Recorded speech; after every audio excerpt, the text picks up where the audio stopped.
terratenientes, los propietarios de las industrias estratégicas básicas.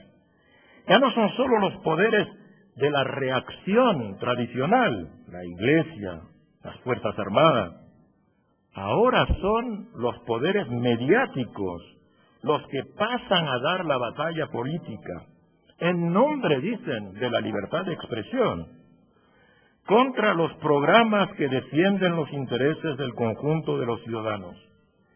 Esta es la fachada mediática, lo que yo llamo la fachada mediática de la globalización.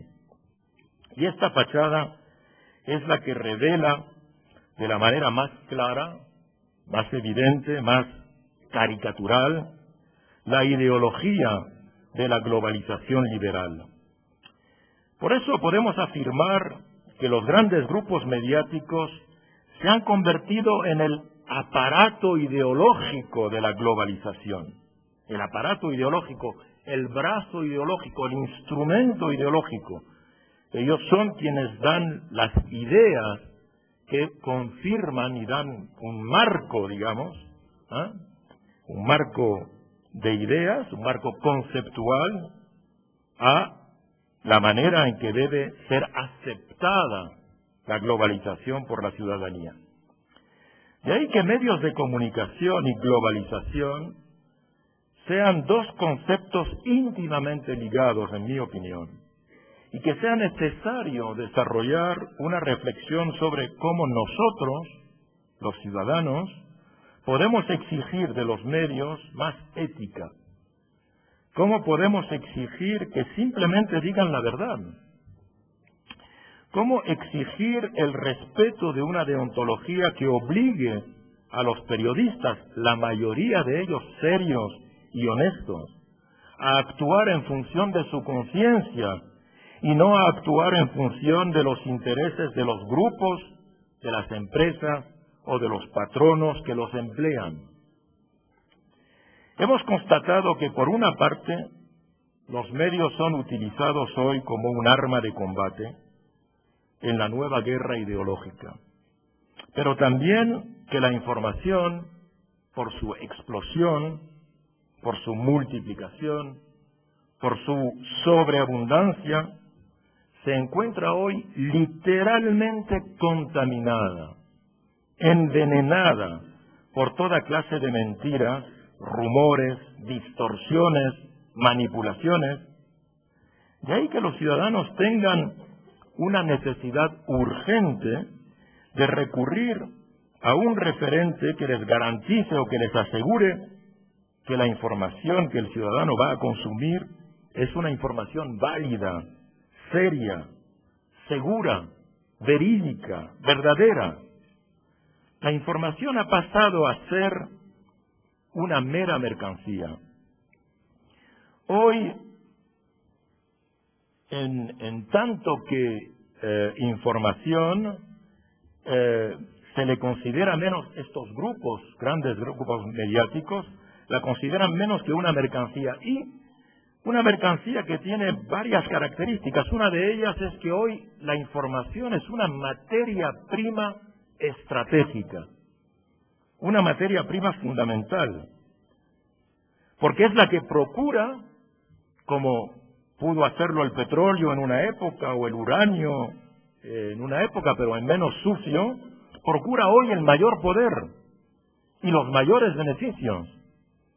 Fíjense, las megafortunas contemporáneas que se han construido en torno al comercio de la información, en torno al control de los flujos de la información, ya sea en la informática, con empresas como Microsoft o Hewlett Packard, etcétera, ya sea en la telefonía, como Nokia o BlackBerry, etcétera, ya sea en los motores de búsqueda, Google o Yahoo, ya sea en las redes sociales, como Facebook, MySpace, Twitter, ya sea en la mezcla de todos los sectores. Esas son las empresas más espectaculares que han emergido en los últimos tiempos, únicamente utilizando información. Por eso hoy, en las democracias, repito, los medios se han convertido en un problema, Porque hay que recordar que cuando hablamos de información, siempre estamos hablando de libertad y de poder, sino al servicio del poder dominante, que es el poder económico-financiero, no el poder político. Hoy los ciudadanos se enfrentan en realidad a una alianza entre el poder principal, que es el poder económico y financiero, sobre todo financiero, y el poder mediático. Una especie de pareja inseparable. El poder político, que es el único legítimo de estos tres, el único legalmente, democráticamente legítimo, ha visto su posición en la jerarquía de los poderes bajar a la tercera posición. Nosotros pensábamos que el poder político, elegido por los ciudadanos, era el que dominaba la escena, pero cada día tenemos más demostraciones que indican que en realidad por encima del poder político está el poder político-financiero aliado al poder mediático. Por eso los medios ya no funcionan como un elemento de educación cívica. Funcionan... muchas gracias.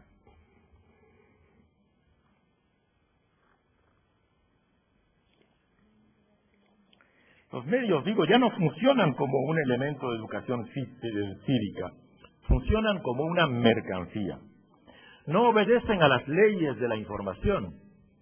Obedecen a las leyes del mercado, a las leyes de la oferta y la demanda.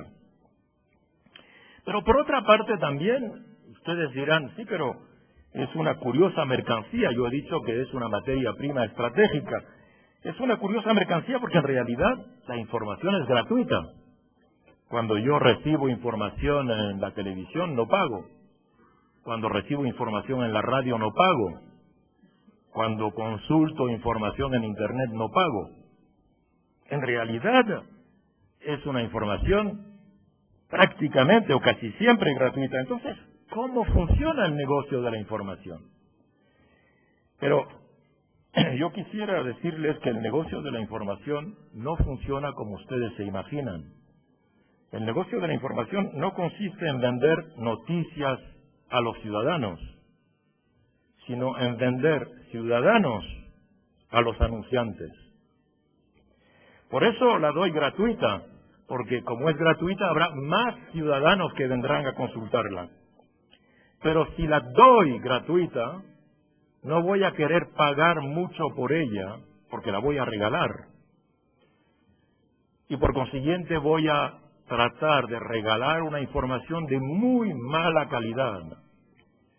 Y por consiguiente la gratuidad se transforma en un elemento que confirma aún más la idea de que la información de hoy no es una información que permita la construcción de un espíritu cívico y crítico. En muy poco tiempo, bajo el impacto de la revolución digital, el periodismo, el propio periodismo, ha cambiado algunos de sus parámetros fundamentales. El ritmo de la información, por ejemplo, cada vez efectivamente es más la instantaneidad, la cualidad que se busca, ser el primero en informar.